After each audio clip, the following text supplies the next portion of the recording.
So my name is Amit, and I'm the lead engineer, or excuse me, at the time of this writing, I was the lead engineer for search and analytics at Zvents.com, which is an event search company helping you find things to do. And we were recently acquired about a year ago by Stubhub, the leading secondary ticket marketplace.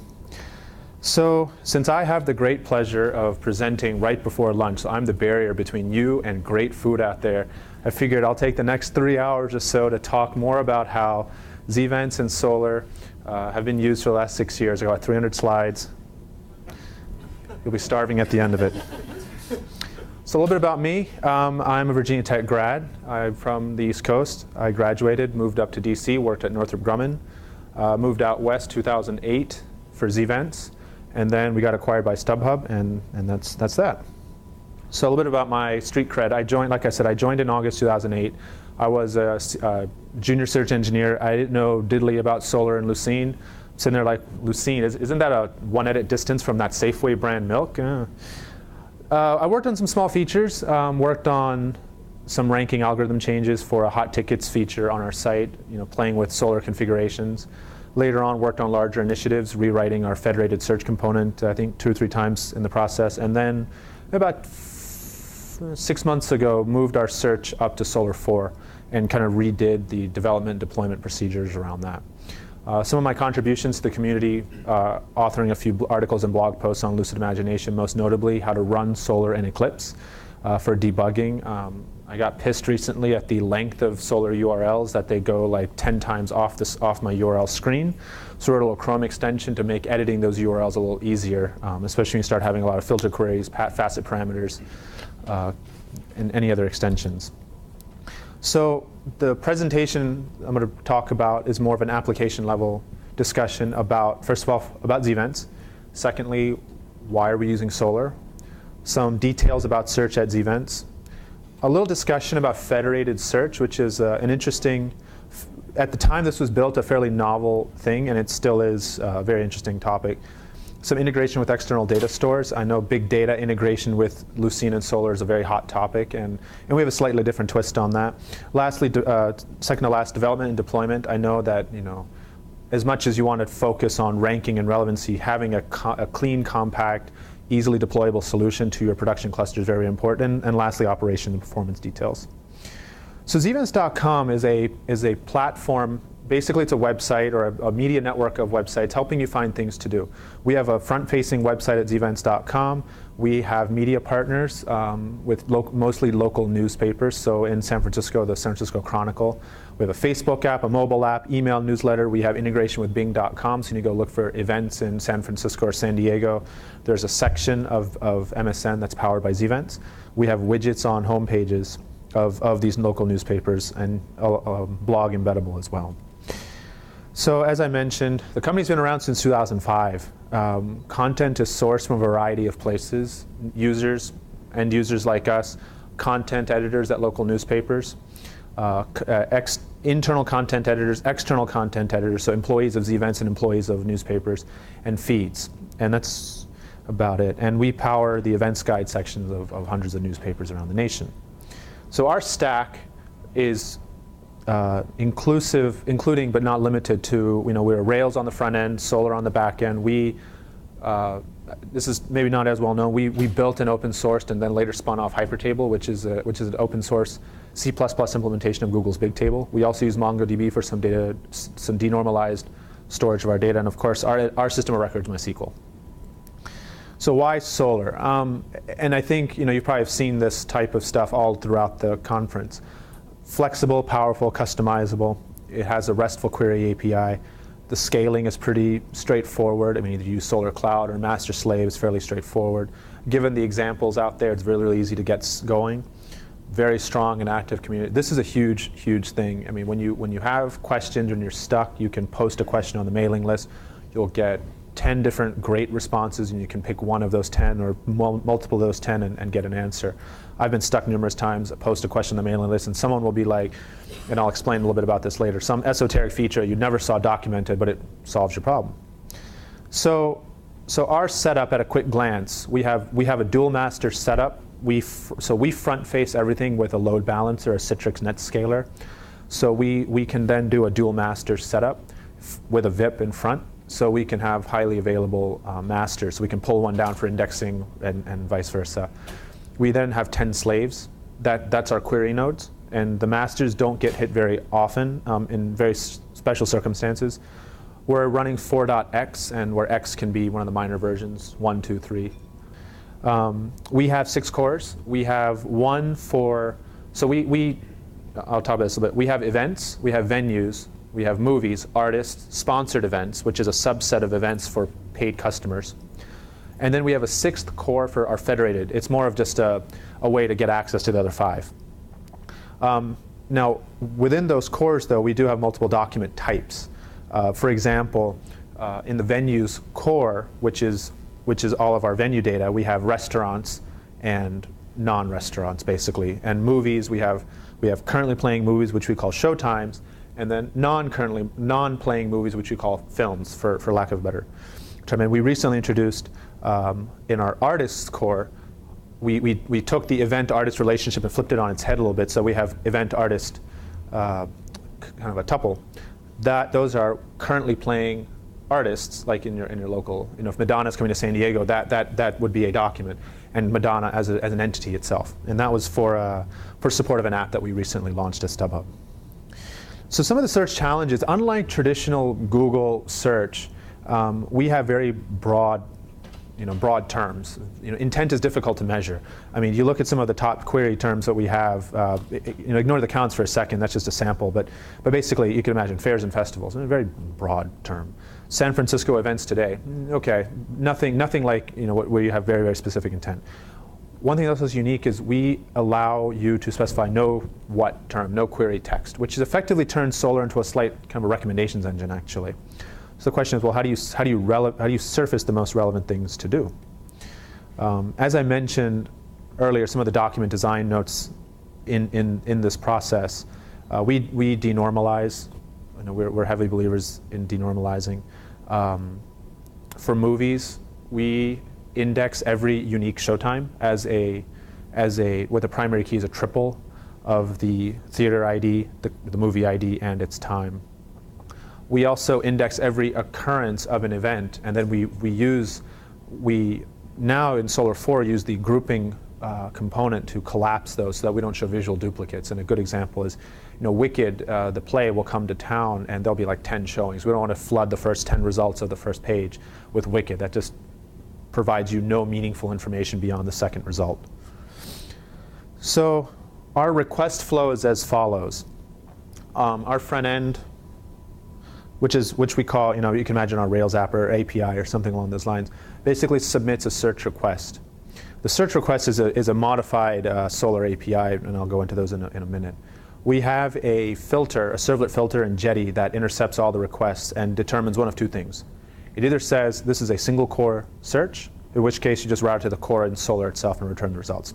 If it's a federated search, which means that you're searching across, let's say, events and venues, we're going to route it to a specific federated component that will, in parallel, execute multi-core search, blend the results, and ship the result set back.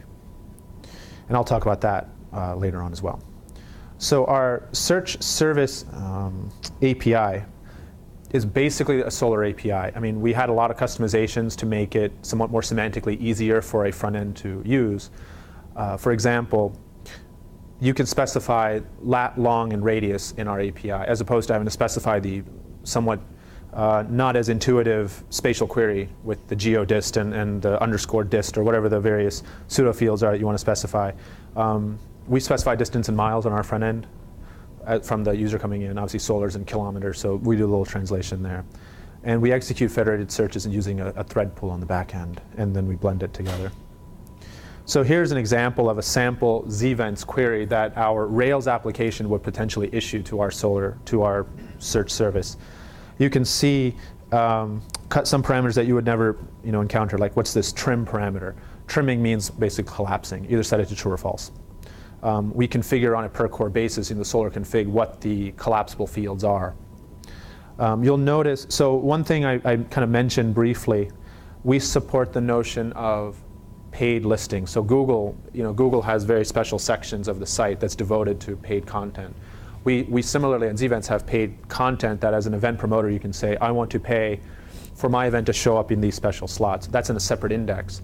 Because Rails is not a multi-threaded web application framework, instead of them making 2 serial calls, one for sponsored content, one for organic content, we just make one giant request. We farm those out, blend the results together, or stick them in a big giant document and send it back. So you'll see a lot of _SPN, and that means sponsored.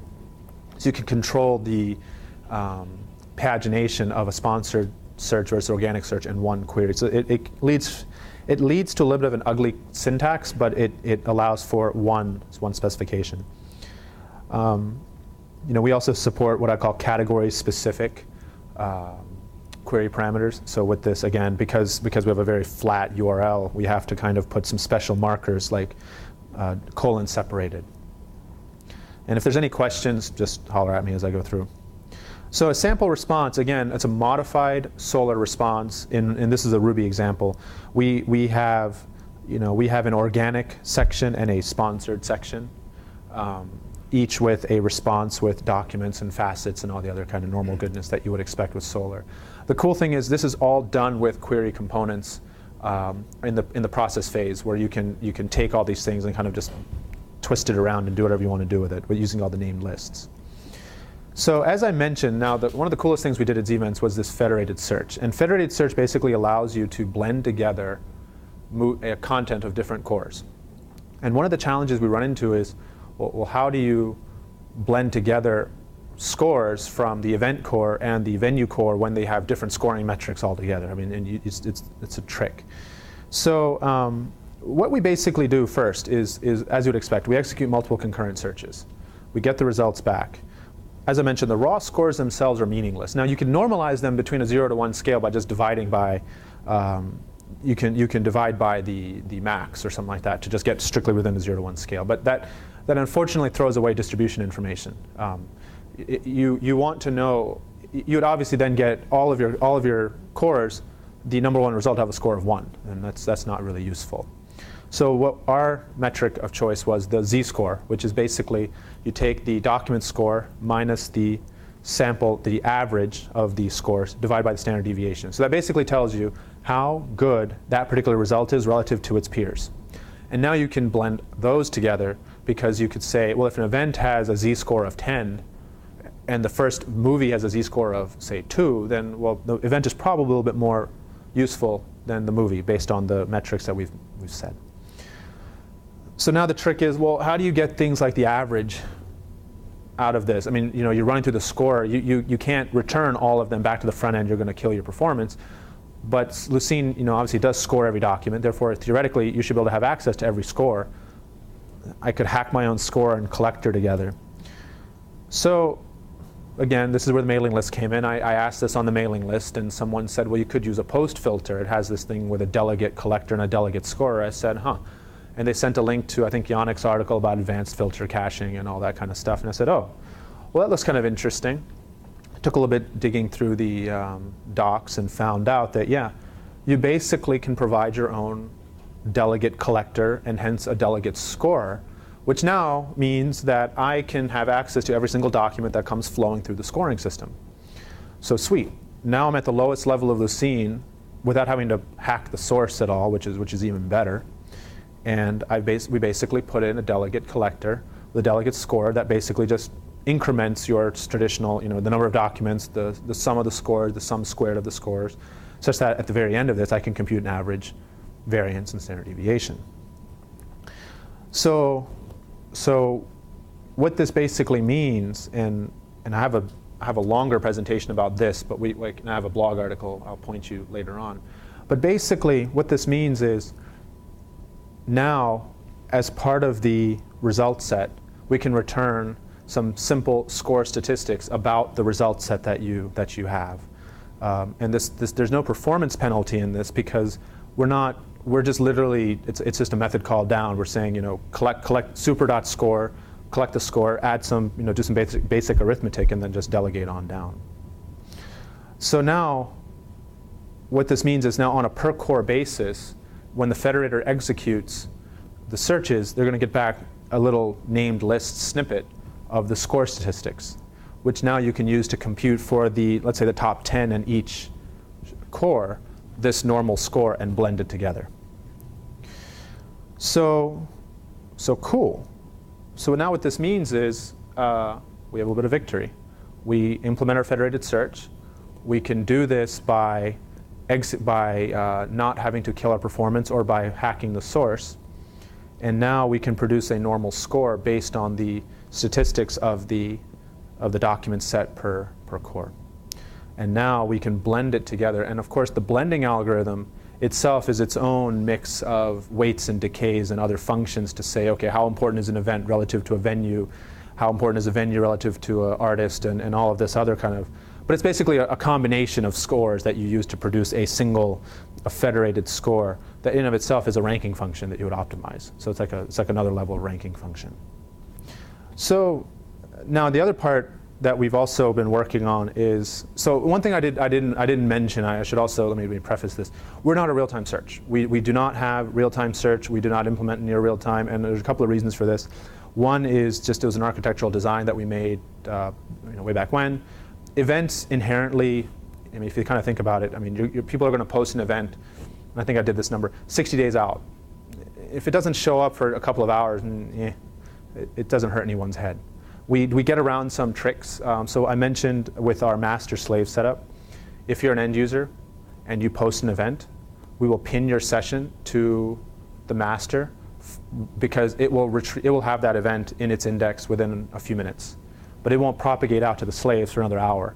And that's just to make sure that caches don't get blown out all the time. Now, I know some of those have been alleviated by having per segment level index readers, but back when you have a single index level cache and you do a commit, you blow it all out. You don't want to rewarm your entire caches constantly. But nonetheless, to us it leads to a simpler architecture because you only have to worry about dealing with a master going down as opposed to having to worry about 10 slaves keeping in sync. But that being said, there are situations where you want to rank and filter on what we call highly volatile data. So a couple of examples of highly volatile data. At Zvents, we rank. Part of the rank function is traffic statistics. How many clicks, page views, impressions, other traffic stats does this event or entity get? We used to index that constantly. So a click on a page would trigger a full reindex, which is very, very expensive. So what we then, and I think some of this work came out right around when external file fields were being developed in Solr 1.3, but we took a slightly different approach. We basically said is our data volume is not that big. We only deal with maybe 5 million documents. That's totally tangible. That's totally feasible to maintain an array of 5 million ints or 10 million ints in memory. We're not talking large amounts of data. So what we said is, okay, let's compute these traffic statistics, publish them out, store them in memory, and write function queries using Solr's function query and value source or doc values or function values now, to basically link the two together. So rather than having an indexed click field in your Solr schema, we would say call a click function that would compute the relevancy, the score for you. And this is all in the BF, in the boost functions of your Dismax handler. So rather than saying click, caret 10, you would say CLK parentheses some arguments caret 10. It achieves the exact same thing, except now the source of the click can change on the back end without anyone ever caring. And you can do this in any number of ways. I mean, we chose to do periodic dumps into a file and then just wholeheartedly suck them into memory. Sometimes you can use RabbitMQ. You can use AMQP. I think I've heard of XMPP is another protocol. Any of these protocols should just periodically publish this out. And then you can use PostFilter as per the article about security, I think ACLs, to filter based on this kind of data if you want to do post filtering. So a couple of diagrams to show this. So at Zvents, this is how we link our log processing to our search engine, and it's a little bit of a funky design. So let me just kind of walk through. So basically, we run MapReduce jobs on our log data once an hour. We publish it to two places. We have a kind of a MySQL, what I call a buffer of data, which stores maybe a month of data, just for quick, low latency querying for our analysts. But we also have some jobs just straight up Java programs that will query this MySQL table to say, okay, what are the number of clicks per event for the last hour? And then update that into Hypertable. And Hypertable, because we can do sparse matrices or sparse vectors, we can store that pretty quickly. Now, once that's done, periodically, maybe every 15 minutes, or actually every hour in this situation, we have a single thread in Tomcat, or excuse me, in Jetty in this case, pulling from Hypertable to download all of the statistics and cache them. Now, you might be wondering, well, why don't I just hit Hypertable every single time? I mean, a couple of reasons. One is performance. Two is if Hypertable goes down, I don't want search to go down. It's very simple. So I figured, again, we can cache all this. So we just pull it all into memory, store it in a local cache, which is backed by EHCache, in-memory EHCache. And then we have Solr functions, as I was mentioning, pull in this data from EHCache via these functions. So an example, we could say, part of the boost function might say, take the log of the number of clicks for an event whose ID is sequence ID or event ID or some ID. So now I can pull this number out. Another one I wanted to just briefly touch on is filtering events based on ticket availability. And this was a use case that we ran into. So in our case, we're trying to filter events based on Stubhub's ticket availability. So what we had is a separate process that we would pull in, or we would receive notifications that this event has one less ticket than it did than previously, or any of this kind of information. So what we do is we're going to publish that information. Again, we actually broadcast this over AMQP. We have receivers that will update its in-memory data store. And we use a Solr PostFilter, as described in the docs, to basically link together Lucene document IDs to Zvents event IDs. And then we can use a PostFilter to simply say whether or not this particular event has tickets or not. Does that make sense? It's a rather, and the awesome thing about this is, again, because we're on a per segment level basis, we can do replication and not worry about not having to recompute this mapping every single time. And so the syntax for running the filter query is simply saying, this is the standard Solr 4 syntax for executing like these kind of expensive filters on the back end. So now I'm going to get into the fun, the enjoyable part about Solr. I'm sure everyone loves to talk about developing and deploying.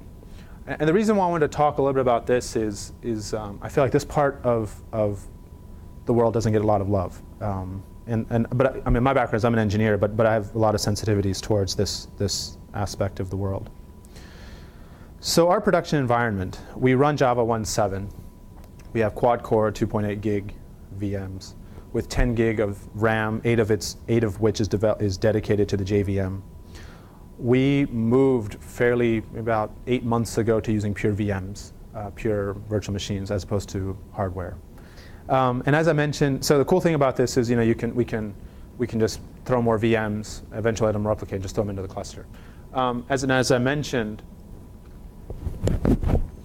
mentioned, we front everything with VIPs. So we have a virtual IP for the query nodes, and we have a virtual IP for the masters, so that we can pull them in and out of rotation. We can do rolling restarts, and their site doesn't go down. And from a configuration standpoint, the master configuration, or from a hardware configuration standpoint, and a JVM standpoint, it's the same thing. It's just the masters have 4 gigs of heap, and the slaves have 8. And basically, from a deployment standpoint, all we ask our ops guys, give me a VM that has Java. We have a folder that's owned by the Solr user. We run everything as a Solr user, and just leave it blank, and I'll let the deployment scripts take care of everything else. Which operating system are you using? CentOS 6. So from a development standpoint, our project configuration is Maven-based. Rather than treating Solr as an application that you alter its class path through, I think, using the contrib or the lib directory or something along those lines, we treat Solr as a dependency. So we have a POM file. We include all the Solr components along with every other component, say EHCache. And we build a gigantic war file. Actually, we build a giant tarball, of which one of the components is a war file. That tarball is pushed to Nexus, just doing the normal deploy or release phase. We also bundled Jetty with our tarball. It's in the POM, so we can rev the POM, rev Jetty up. I think it's like Jetty 8.1 or something like that. And now we've got pretty much a self-contained Solr distribution with our customizations, everything all in one. So now, for those of you who use Maven, I'm not getting into a build art. I know everyone loves or hates Maven, whatever. But the advantages of using something like a Maven, let's just say that, is that you've got your dependency control, all of your version management, everything in one. Your source control repo is significantly small. You're not uploading jars to a repo. And you can take advantage of standard release management. I mean, when you do Maven release, you create the tag. Now you've got a nice branching scheme. You've got a tagging scheme. You know when something went out, you can always roll back. And there's also no management of the class path through the Solr config, which I think is great.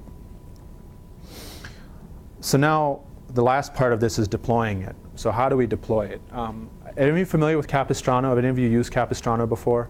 Ruby guys, I assume? Yeah.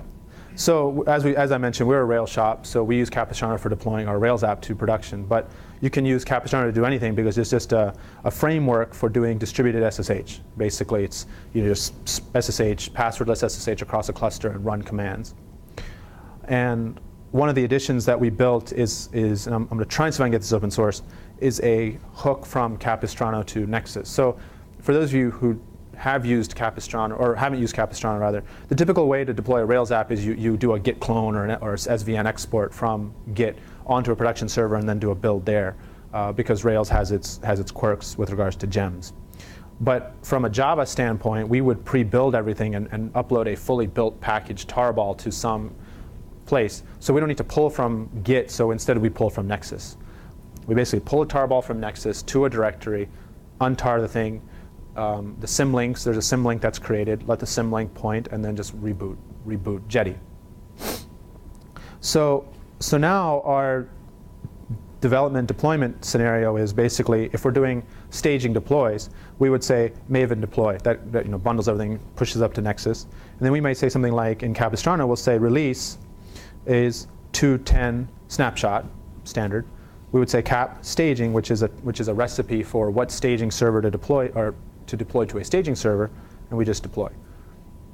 Now for production, you'd go through the standard release preparation and perform stages in Maven. And now, instead of a 2.10 snapshot, you would have a 2.10 release, and then you would do cap production deploy, which would deploy in parallel to all 10. Now, we wouldn't do this in a live site, mind you, but it would deploy to all 10 boxes in parallel, and then bounce Jetty. We also have a rolling restart script that will go 2 at a time and effectively do this Capistrano release process. And finally, we use NewRelic as our monitoring, and performance, performance. Can't say the word performance viewing for lack of anything else of our Solr cluster. And I don't know if any of you have had experience with NewRelic and Solr, but the integration with caching and requests per minute and profiling is proven valuable, because I've also used NewRelic for a load testing server, hooked up NewRelic to that, just slam it with queries just to see what it does. And you can start looking at the cache hit rates and everything to see, okay, where's things falling apart, and get some good benchmarks out of it. And of course, you can look at response times across your cluster as well. And I think that is all I have. I may have ended early. Thank you guys very much. I really do appreciate it. Go ahead.